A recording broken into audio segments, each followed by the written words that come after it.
कौन कहता है महंगाई है? कल के दिन 250 रुपये मजदूरी थी, आज 4 महंगाई आप कह रहे हैं। गैस कैसे वो हो गया है? गैस इतना महंगा हो गया है। मोदी सरकार ने गैस तो दिया लोगों को, गरीब लोगों को गैस दिया, एक बार दे दिया, लेकिन फिर दोबारा भरवाने के लिए जिसकी मजदूरी 400 रुपये है, जो मजदूरी 400 रुपये करता है, वो 400 रुपये में 100 रुपये तो पहले कहते हैं कि हम 100 रुपये एक टाइम का खाना खा लेते हैं, फिर 300 रुपये हम घर लेकर जाएंगे कि उसमें गैस भरवाएंगे कि बीवी बच्चों का देखेंगे कि बच्चों की शिक्षा देखेंगे। वोट मांगना तो एक दिन की बात है ना, ये तो बहुत दिन की बात है।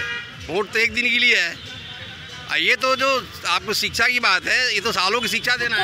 कोविड भी क्या कह के आएगा कि नहीं हम साल बाद आएंगे, या फिर नहीं हम 2-4 दिन बाद आएंगे। कोविड भी तो एक ही दिन आएगा। एक ही दिन कैसे आता? कोविड भी तो आया है।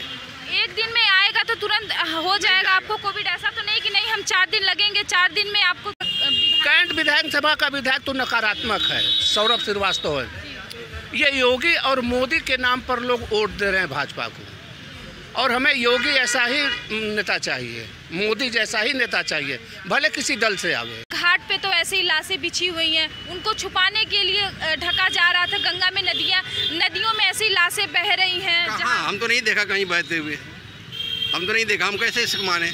कहने के लिए कोई भी कुछ कह सकता है। कोई नकार नहीं सकता है कि गंगा में लाशें नहीं बही हैं। गंगा में लाश तो हमेशा बहती रहती है, 1-2 लाश तो कोई। कोविड के समय बिना ऑक्सीजन के भी लोग, बिना बेड के भी लोग मरे हैं। अच्छा ये कह रहे हैं ना कि जैसे कि अभी क्या मौजूदा सरकार की क्या हालत क्या चल रही है? मौजूदा सरकार में अगर कोई प्रकार की कमी हो या कोई परेशानी हो तो बतावें लोग। आप बताइएगा कि आपको कोई परेशानी? कोई परेशानी नहीं है आज के डेट में। इसके पूर्व की सरकार में परेशानी थी। क्या परेशानी? रंगदारी की, अवैध जगह कब्जा करने की, जो मेरे संपत्ति थे उसको कब्जा किया जा रहा था। और महंगाई का क्या है? महंगाई कहाँ है? कौन कहता है महंगाई है? कल के दिन 250 रुपये मजदूरी थी, आज 4 महंगाई आप कह रहे हैं। गैस कैसे वो हो गया है? गैस इतना महंगा हो गया है। मोदी सरकार ने गैस तो दिया लोगों को, गरीब लोगों को गैस दिया, एक बार दे दिया, लेकिन फिर दोबारा भरवाने के लिए जिसकी मजदूरी 400 रुपये है, जो मजदूरी 400 रुपये करता है, वो 400 रुपये में 100 रुपये तो पहले कहते हैं कि हम 100 रुपये एक टाइम का खाना खा लेते हैं, फिर 300 रुपये हम घर लेकर जाएंगे कि उसमें गैस भरवाएंगे कि बीवी बच्चों का देखेंगे कि बच्चों की शिक्षा देखेंगे। रह गई गैस की बात। अगर हम कोयला भी लेते तो कोयला हमारा 20 रुपये किलो का है, लकड़ी 10 रुपये किलो बिक रही है। कहने की बात वही है ना कि जब जिसकी आमदनी नहीं बढ़ी है, जो मजदूर है आमदनी नहीं बढ़ी है, वो कैसे चलाएंगे अपना घर? उनका खर्च भी उसी तरीके से है, और वो चला रहे हैं, बड़े शौक से चला रहे हैं। बस उसी 400 रुपये में सिमट के रह जाए। नहीं 400 रुपये उनके तो आए। गैस आज 400 रुपये का गैस भरा लिए तो क्या वो गैस आज ही खत्म हो जाएगी? 400 रुपये का अगर गैस रहे तब ना 1000 रुपये का गैस है। 1000 रुपये की गैस आपको 16 किलो मिलेगी, और 16 किलो का गैस हमारा 3 महीना चलेगा। और महंगाई के सवाल गरीब के लिए तो इतनी प्रपोजल गवर्नमेंट ने रख ही दिया है। अगर एक परिवार में वो अनाज दे रहा है, चाहे चावल, गेहूं, दाल, आटा, 4 व्यक्ति का परिवार पर कमोबेश 1000 रुपये महीना उनको सहयोग मिल रहा है गरीब के नाम पर। ठीक है, पिछली सरकार के समक्ष इस बार की सरकार में फिर अब 2022 की सरकार, ईश्वर चाहेंगे तो ऐसा ही सरकार बनना चाहिए, मेरी ये राय है। ऐसा ही सरकार का मतलब क्या? ये भाजपा सरकार है, योगी की सरकार है, मोदी का सरकार है। भले इनके जो विधायक वगैरह हैं वो नकारात्मक तरीके। कौन है कैंट विधानसभा का? कैंट विधानसभा का विधायक तो नकारात्मक है, सौरभ श्रीवास्तव है। ये योगी और मोदी के नाम पर लोग वोट दे रहे हैं भाजपा को, और हमें योगी ऐसा ही नेता चाहिए, मोदी जैसा ही नेता चाहिए, भले किसी दल से आवे। हम इस विचारधारा के नेता से सहमत हैं। चलिए और हम आगे बात करेंगे। दादाजी आप हमें अपना नाम बताइएगा। आरसी सिंह, रामचंद्र सिंह। ये बताइए आपका क्या कारोबार क्या है? मैं रिटायर्ड फौजी हूँ। चलिए अच्छा है। ये बताइए मौजूदा सरकार को किस स्थिति में देखते हैं आप? सही स्थिति है, बहुत अच्छी है। इससे अच्छा तो कोई और कर नहीं सकता है। सवाल है कि महंगाई और बेरोजगारी की बात हो रही है और लोग मर गए इतने, कोरोना में भी बात हो रही है। कितना पैदा हुए वो तो कोई नहीं बोलता है, मर गए उसका तो सब लोग बोलता है। अच्छा, नंबर 2 मतलब पैदा हुए हैं मरने के लिए, मतलब मरेंगे, ठीक है, एक औसत समय आता है मरने के लिए, लेकिन जिस स्थिति से लोग बिना ऑक्सीजन के मर गए, बिना बेड के मर गए, जिस तड़प के मर गए, कोई गंगा घाट की तरफ कोई लाशें दिखी है, कोई पानी में बहता, गंगा पानी में बहता लाशें चल रही हैं। ये देखने के लिए लोग पैदा होंगे कि नहीं हम आगे की पीढ़ी पैदा करेंगे तो इस स्थिति में मरेंगे। देखिए, मरना एक सबसे सच्ची मृत्यु जो है सबसे कटु सत्य है। मृत्यु किसी के बस में नहीं है। ये सब कहने की बात है कि सरकार किसी की मृत्यु रोक सकता है, किसकी हिम्मत है सरकार मृत्यु रोक नहीं सकती, लेकिन आपदा को तो संभाल सकती है ना। संभाली कैसे है?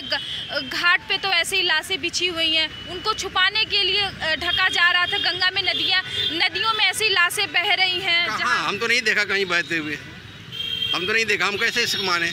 कहने के लिए कोई भी कुछ कह सकता है। कोई नकार नहीं सकता है कि गंगा में लाशें नहीं बही हैं। गंगा में लाश तो हमेशा बहती रहती है, 1-2 लाश तो कोई। कोविड के समय बिना ऑक्सीजन के भी लोग, बिना बेड के भी लोग मरे हैं। ये सरकार की लापरवाही है, लापरवाही थी तभी तो हुआ है।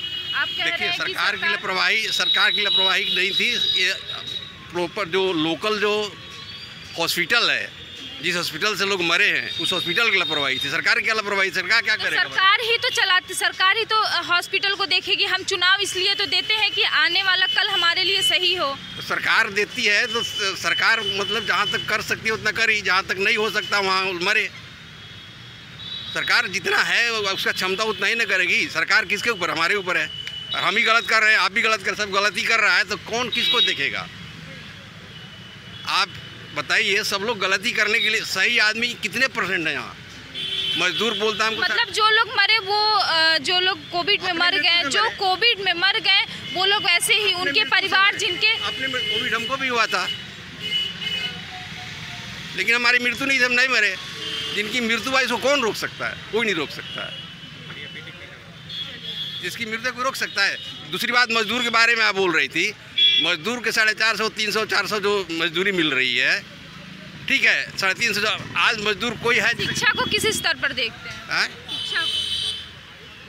शिक्षा को तो देखिए, शिक्षा के तो किस स्तर पर हम बताएं आपको, क्योंकि जो अच्छे लोग हैं अच्छे शिक्षा ले रहे हैं, जो गरीब हैं गरीब कहाँ से ले रहे हैं? अभी तो सारे स्कूल, सारे कॉलेज बस ऑनलाइन चल रहा है। जो ऑनलाइन लेने के लिए काबिल नहीं है, जो मध्यम वर्ग के लोग हैं, जो गरीब हैं, वो बच्चे कैसे शिक्षा लें? उसमें क्या कर सकते बताइए? उसमें गांव में उतना जिसका ऑनलाइन जिसकी सुविधा अपना गांव में भी ले रहा है, शहर में भी ले रहा है। जिसका नहीं, गांव में वोट मांगने के लिए झुंड बना के लोग जाते हैं, उसमें कोविड नहीं दिखता है। वोट मांगना तो एक दिन की बात है ना, ये तो बहुत दिन की बात है। वोट तो एक दिन के लिए है। ये तो जो आपको शिक्षा की बात है, ये तो सालों की शिक्षा देना है। कोविड भी क्या कह के आएगा कि नहीं हम साल बाद आएंगे, या फिर नहीं हम 2-4 दिन बाद आएंगे? कोविड भी तो एक ही दिन आएगा। एक ही दिन कैसे आता? कोविड भी तो आया है। एक दिन में आएगा तो तुरंत हो जाएगा आपको कोविड। ऐसा तो नहीं कि नहीं हम 4 दिन लगेंगे, 4 दिन में आपको पकड़ेंगे। नहीं, कोविड जो है आएगा 4 दिन में पकड़ेगा, मतलब ये तो आया, जहाँ से आया, चाइना से आया, कहीं से आया, ठीक है, आया। अब उसको कंट्रोल करने के लिए लोग कोशिश किया, ये तो किसी के पास में नहीं था। अब ये दैविक प्रकोप था कि इंसान का प्रकोप था, ये तो कोई नहीं जानता है। लोग कहते हैं चाइना से आया, बहुत लोग कहते हैं, मुसलमान लोग कहते हैं नहीं ये दैविक प्रकोप है, भगवान जिसको अल्लाह मारा उसको दे दिया है। कुछ लोग 2022 में किसकी सरकार देगी? सरकार जो चल रहा है अच्छी सरकार चल रही है। हमको 2022 में बदलाव होगा या फिर दोहराया जाएगा? अब ये सब चीज़ तो जनता के हाथ में है ना, जनता कहाँ क्या मूड है। फिर भी क्या मूड है? आपका क्या कहना है? आपका क्या कहना? आप अपने विचार। मेरे हिसाब से योगी सरकार रहनी चाहिए, हाँ, क्योंकि अनुशासन जरूरी है। जहाँ अनुशासन नहीं हो वहाँ कुछ भी नहीं, चाहे घर हो, चाहे समाज हो, चाहे गांव हो, चाहे देश हो। चलिए, बहुत बहुत धन्यवाद चाचा, आप हमसे बातचीत किए हैं। बाकी का यहाँ से खबर जब हम रामनगर से दिखा रहे थे, यहाँ तक के लिए दीजिए इजाज़त। बहुत बहुत धन्यवाद।